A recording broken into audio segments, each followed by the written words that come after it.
Zug zug, my friends. In this video, I'm gonna talk about the Warcraft 3 heroes for the Horde and their legacy in World of Warcraft. This isn't just a compilation of the 4 shorts I've already released, because I added some details that couldn't fit in the time frame that shorts have. Before we get started, I do want to express how genuinely happy I am to see that there is so much interest in this subject. Thank you for the engagement and the feedback, and also the comments where people pointed out even more interesting and funny stuff about these heroes that I didn't even think of. I will add some of them to the video here, with the original comment of course. Alright, I just wanted that out of my system. Let's get going. Blademasters. I am yours. Though he wasn't one in the lore, Grom Hellscream was the Blademaster in the campaign. These legendary Orcish heroes were members of the Burning Blade clan, which was pretty much devastated and entirely absorbed into the Burning Legion by the time WoW came out. At first, the only sign of their existence in WoW was the Blackhand Doomsaw, a polearm dropped by Rend Blackhand, who actually was a Blademaster in Warcraft 3, but that was retconned. The first true and confirmed Blademaster, and still the most iconic and well known, is Lantresor, who we met in the Burning Crusade. He may be 50% Draenei, but he's 100% badass. In Warlords, we got to see the Burning Blade clan in their prime, and like other clans, this kind of revived their lore a little bit, with a lot of these time-lost orcs making their way to Azeroth. Their abilities kind of defy lore explanation, but that adds to their mystery. They had the Windwalk ability, which turned them invisible, as well as Mirror Image. Yeah, the one that went to mages. They also had the Critical Strike passive, which kind of became a general combat mechanic in WoW. Their ultimate, Bladestorm, went to warriors in Wrath, and before it did, Whirlwind was inspired by this, as you can tell by the icon. I remember during Warlords of Draenor, when there was sort of an influx on Blademaster RPers, even they could never settle on what the source of their power was. It was actually quite funny, because they argued over it a lot. Like, some of them said it was the element of air, and some of them said it was just them being really fast. I remember some of them saying it was arcane magic, and I've even seen a guy who said it's like pure willpower. But I think in the end the right answer is just not to think about it or worry about it and just roll with it. Of the Warcraft 3 Blademasters, Samuro is playable in Heroes of the Storm, Samuro being the self-insert of Samwise Didier. Pretty much the man we have to thank for World of Warcraft's unique art style. And actually one of my favorite artists ever. That's also why the singer for Elite Tauren Chieftain is also called Samuro, because that is Samwise's very voice you're hearing.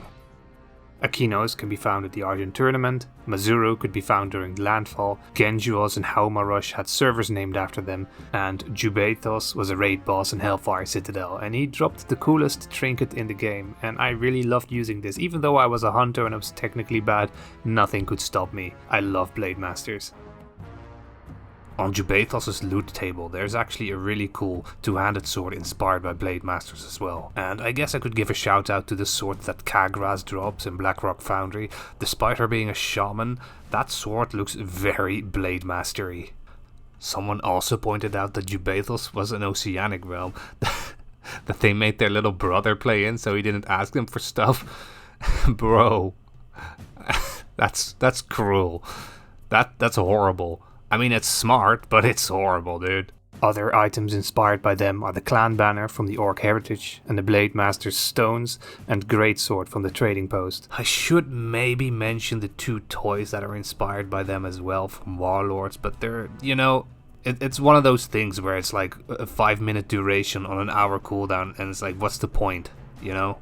At that point, just use the clan banner, or more one of the Centaur banners. There's also a talent called Blademaster's Torment that basically popped Bladestorm whenever you cast Avatar, and also the other way around. It still technically exists, but it's been gutted, let's be honest. And on a final personal note, yes, these guys are 100% the reason why I picked Orc Warrior when I started playing WoW all those years ago. Whenever I play arms, I can't help myself but mock like this and create a build that maximizes Bladestorm.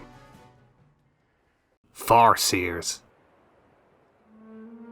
Obviously, Thrall was your Farseer in the campaign, where he founded Durotar and laid the foundation of what I personally call the golden age of Horde prosperity and culture and lore.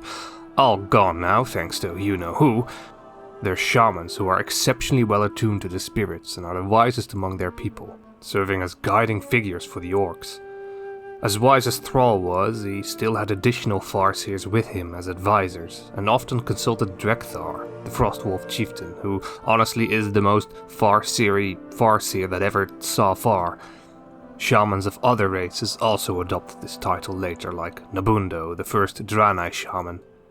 The Earthen Ring also bestowed this title on the player during Legion, kind of contradicting the requirement of Farseers needing to be wise. Their abilities were Chain Lightning, Farsight, Feral Spirit and Earthquake, all 4 of which went to shamans in WoW.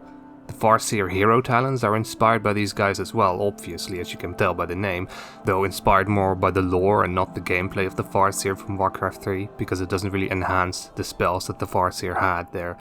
The Warcraft 3 Farseers that appeared in WoW were Drekthar, twice, and Thrall, also obviously. Drekthar's reforged model actually retroactively is designed after his WoW gear, that's kinda cool. Nazgrel, though him being a Farseer was retconned. Khazragor had a cameo in SOD. Mazrigos and Throk-Faroth had servers named after them, though not gonna lie, I've never seen anyone from Throk-Faroth. Oh, it's a French realm, yeah, that figures. Besoin de conseils. The Night Sky robe is a cloth item in World of Warcraft inspired by them. It's even more obvious when you look at their early concept art. And those were the Farseer. Next up, Tauren Chieftain.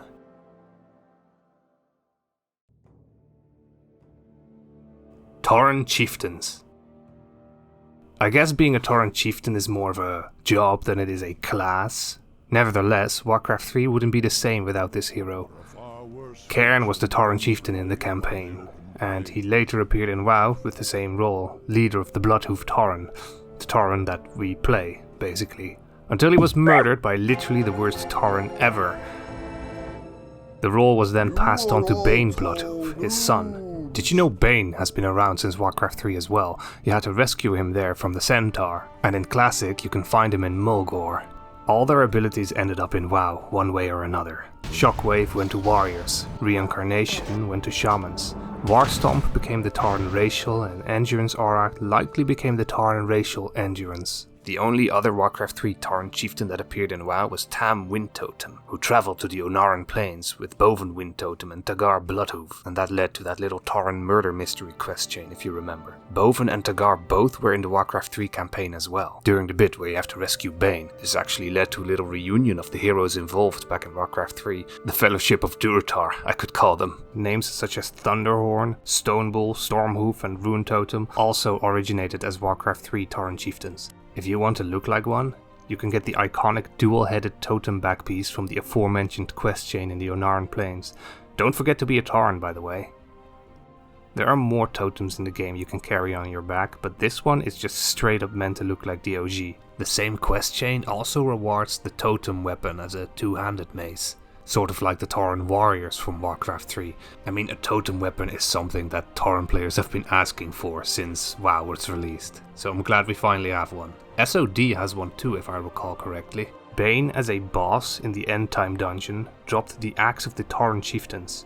In Warcraft 3 Reforged, the Tauren Chieftain hero is actually seen using this axe, and because Tauren Chieftain isn't really a class, it's hard to note any other characters inspired by this, but Mela High Mountain does hit very close to the mark. The band, Elite Tauren Chieftain, both in real life and in game, is also named after this hero.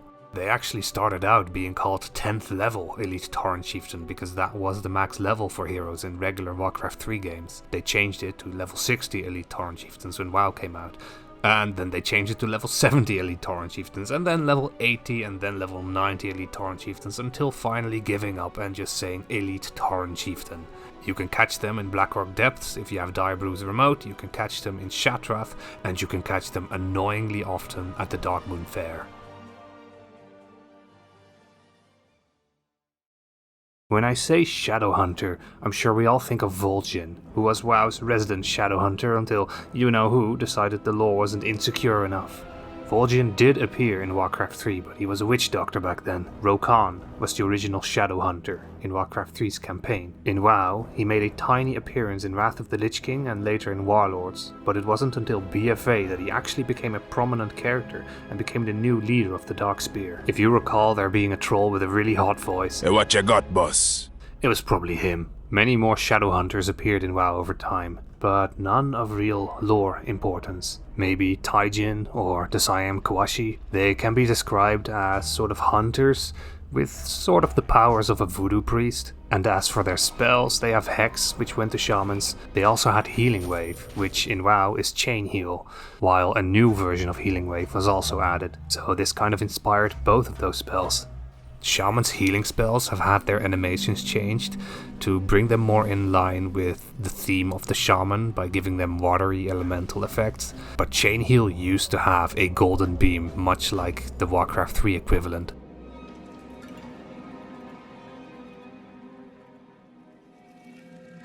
Another ability was Serpent Ward, which kind of became the steering totem that existed for shamans in WoW and was later removed. In Mist of Pandaria, I remember there was a glyph to make your searing totem look like a serpent ward. Their ultimate ability, Big Bad Voodoo, would be way too powerful for WoW, but we've seen some NPCs use it. Rokan actually had his own ultimate spell in the campaign, and that was Voodoo Spirits, which looked like this.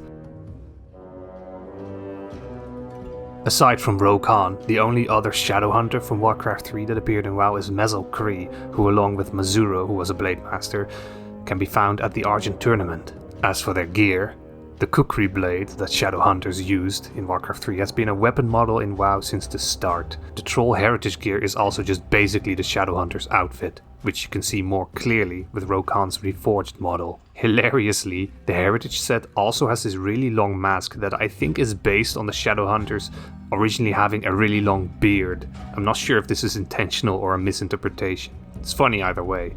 Alternatively, a commenter actually pointed out that it might also be inspired by the long mask that witch doctors have, especially in their reforged models. I didn't even think about that, but that's a really good catch. And they're right, it does give somewhat of a witch doctor-y vibe as well, especially with that chest piece and the kilt.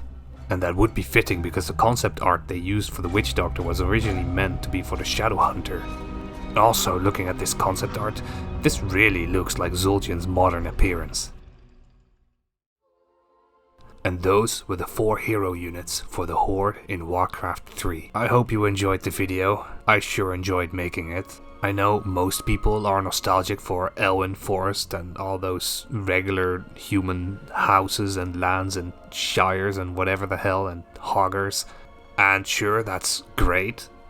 But to me, nothing hits it quite as these multicolored, muscular misfits trying to survive in the desert. My love for this corner of the lore during this era, it will always be there. Okay, I'm done with my Horde propaganda. Next up are the Night Elves. That will also be really fun to deep dive into. I hope you'll look forward to that. Thanks for watching.